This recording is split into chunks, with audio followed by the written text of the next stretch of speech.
First experience ఏందంటే ఇప్పుడు లేడు ఆయన. 'చంద్రమౌళి' అని ఒక ఆర్టిస్ట్ ఉండేవాడు.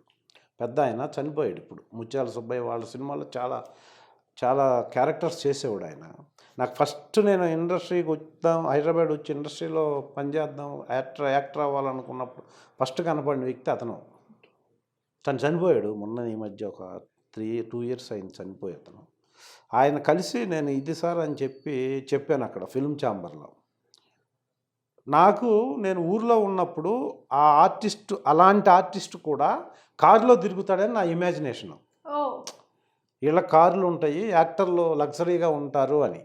నాకు ఆయన కూడా రికగ్నైజ్డ్ ఆర్టిస్ట్. ఆయన్ని నేను చాలా సినిమాల్లో చూశాను అప్పటికి. ఇక్కడికి వచ్చి నేను ఫిల్మ్ ఛాంబర్ దగ్గర నిలబడి ఉంటే ఆయన లోనా మీద వచ్చాడు ఛాంబర్కి. లోనా అంటే తెలుసా? ఒక మోపెడ్ ఉంటుంది, స్కూటర్ కూడా కాదు, అది చిన్నది అనమాట. 10,000 రూపాయలు ఉంటుంది ఆ కాస్ట్, బండి కాస్ట్. అవి తెలియదులే కానీ అది ఆ బండి మీద వచ్చాడు లోపలికి.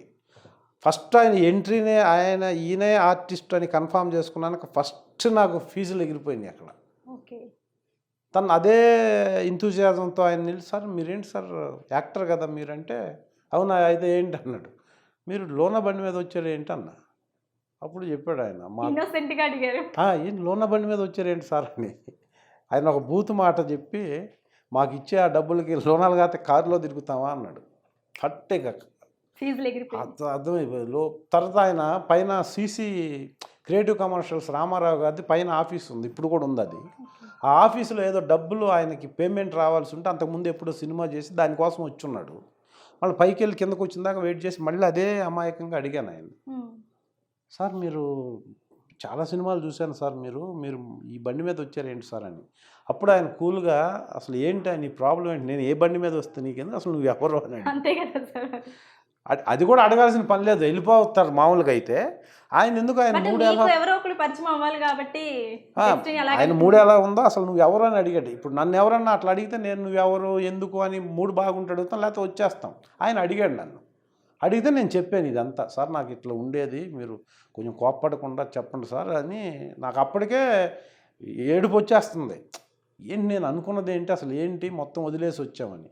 అప్పుడు ఇది చెప్తే ఆయన అసలు ఒక 15 నిమిషాలు తిట్టకుండా తిట్టి, ఇది ఈ ఫీల్డ్ ఎట్లే ఉంటుంది, నాది మోహన్ బాబు గారిది ఒకే ఊరు, మోహన్ బాబు పెద్ద యాక్టర్ అయ్యాడని నేను ఎగేసుకొని వచ్చాను, నా పరిస్థితి ఇది, ఇక్కడ ఎవరికి ఏమీ చేయరు, నువ్వు ఇంత చదువుకొని అంత రన్ చేసి అంత పెద్ద 15-20 మంది స్టాఫ్ని పెట్టుకొని స్కూల్ రన్ చేసి ఎందుక ఇక్కడికి వచ్చావు అని చెప్పేసి తిట్టి, నువ్వు ఇమ్మీడియట్గా వెళ్ళిపో, ఇక్కడ ఎవరు నీకేమీ హెల్ప్ చేయరు, అసలు ఇది వేస్ట్ ఫీల్డ్ అని చెప్పాడు.